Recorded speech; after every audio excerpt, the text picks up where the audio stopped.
Hi friends, it's Danielle with Take Care Mama, and this is the mid-year Freakout book tag. I think that's what it's called. It's my first time doing this tag. Let's get started. There are 13 questions. I will list the questions below if you want to do this tag, as well as give the creators the credit. First question is the best book I read so far in 2021. I could choose several for this, but I've looked at the answers. I kind of want to spread out my answers, so I'm not talking about the same few books for every question.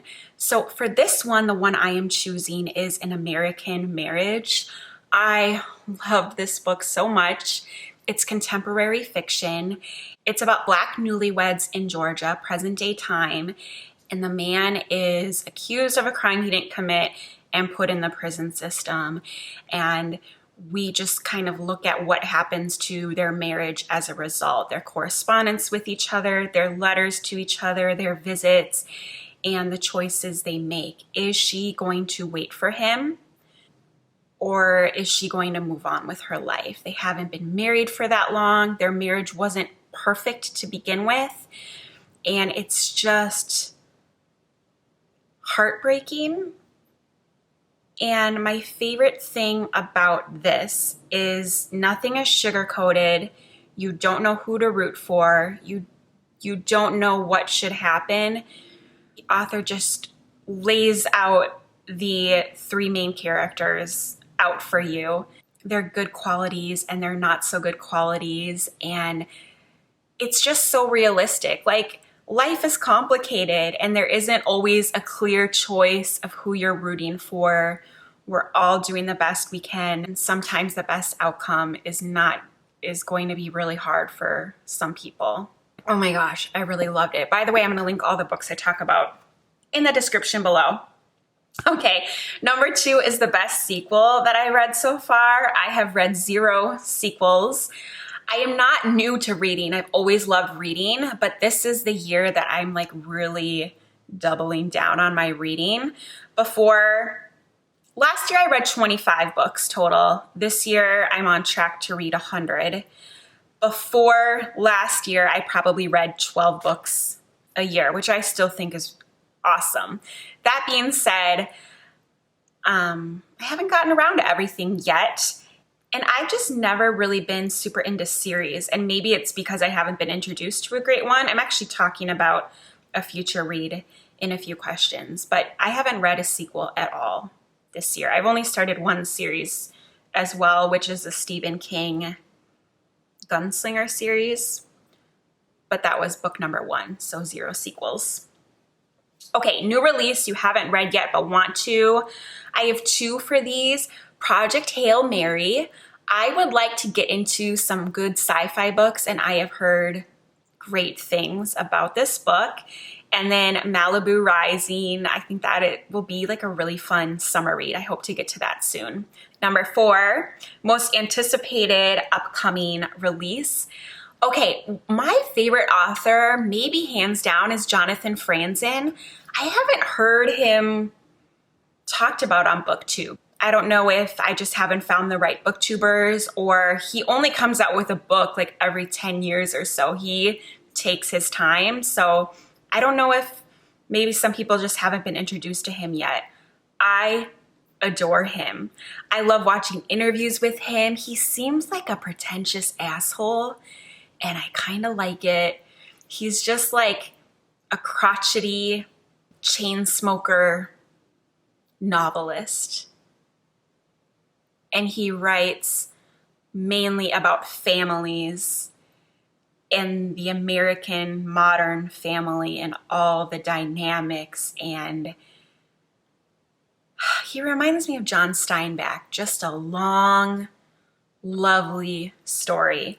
Anyways, I just Googled him, as I sometimes do, to see when is the next Franzen book coming out. And it's this fall, and it's going to be a trilogy, which I don't think he's ever written a trilogy. So this will be book number 1, and it's called Crossroads, A Key to All Mythologies. And I love mythologies, and so I'm so excited to see what exactly mythologies, like how he's going to incorporate that into this American family, because I did read the synopsis, and like his other books, it's really focused on a family.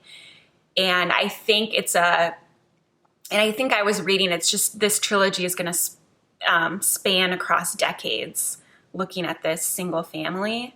I am so excited, you guys. Let me know if you guys have read Jonathan Franzen. Okay, number 5, biggest disappointment, Middlegame. I thought I was going to love Middlegame because I love time travel. I love dimensions.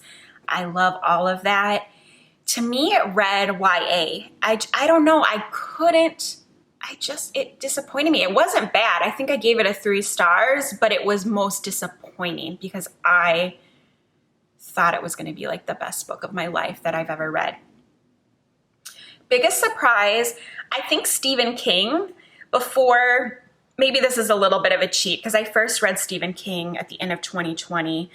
And in 2021 so far, I've been reading one Stephen King every month, and I really am enjoying it. And it's just a surprise because I never thought I would ever read a Stephen King book. I misunderstood who he is as an author.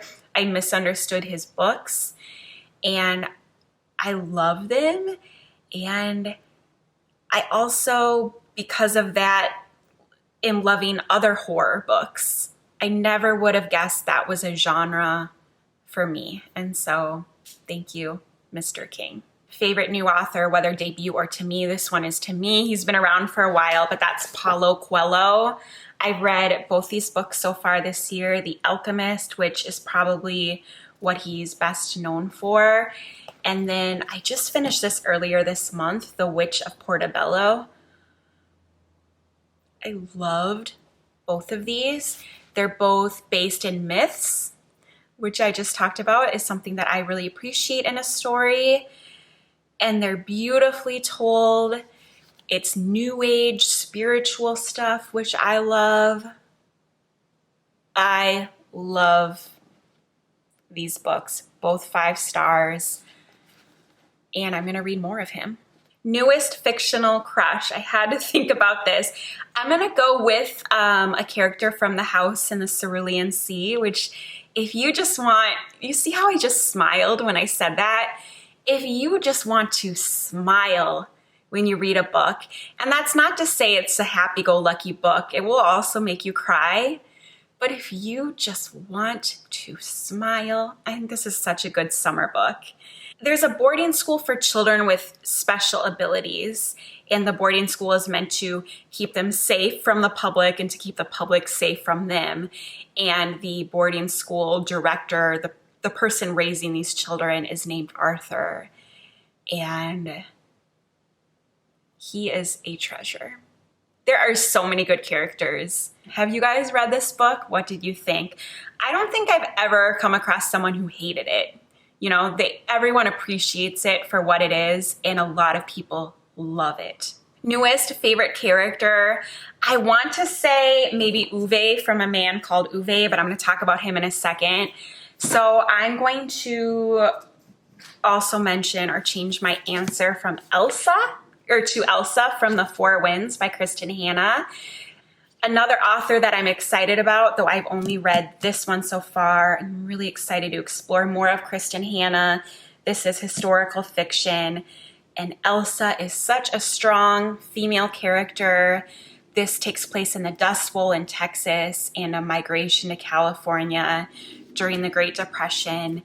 And this strong, strong woman who is also deeply insecure is the heroine of her children's world, and she tries everything to set her children up to live, basically. This is such a wonderful story.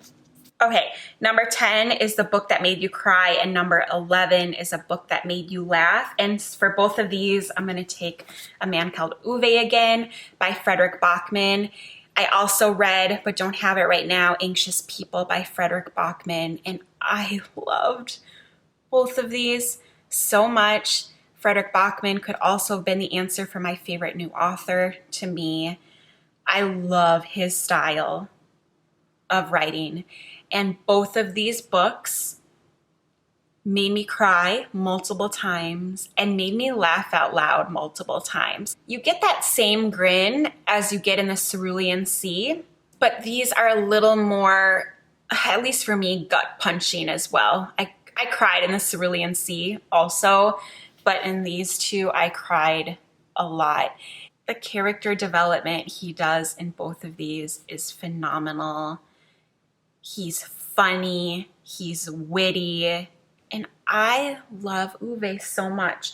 You know what? He almost could have been my crush as well. If you don't know, Uwe is do I have a thing for crotchety old men? He is a crotchety old man. Huh.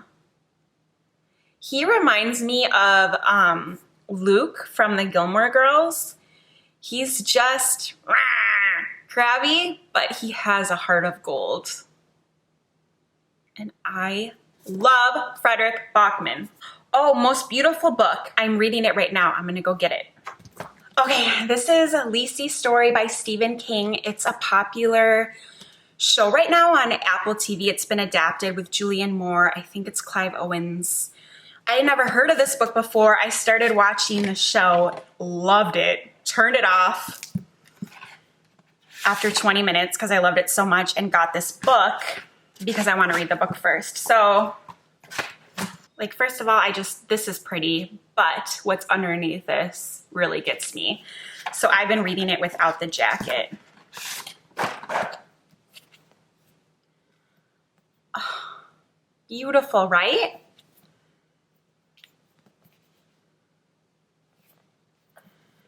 And it says baby and baby love, which is obviously a little part of the book. I love this book, and I feel it's so fun to read beautiful books. Like, I went to Starbucks yesterday with this book, and I just loved the aesthetic of it all. My coffee, my book, my notebook. Okay, the last question is a book you need to read by the end of the year. I mean, obviously several.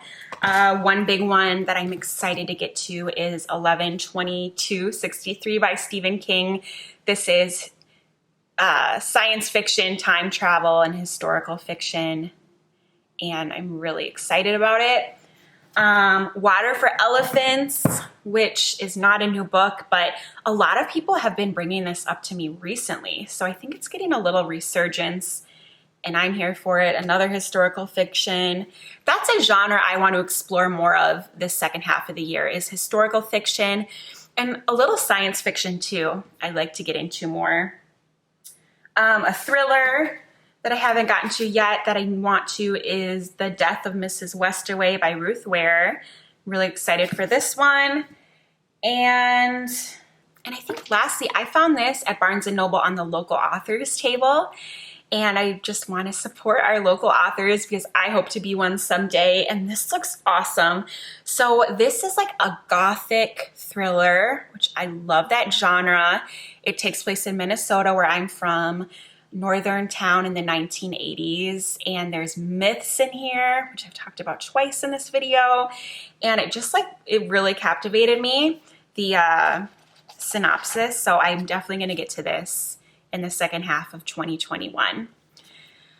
I think I covered everything I wanted to cover. Thank you so much for watching this. I would love to have you subscribe and stick around, and I'm excited to continue watching these. I've been watching them this week, and it's like a fun tag to watch because I've been getting some books added to my TBR from watching others. So check out this tag. Thanks for watching, and please let me know in the comments the best book you've read so far in 2021. Love to know. Have a great day. Bye.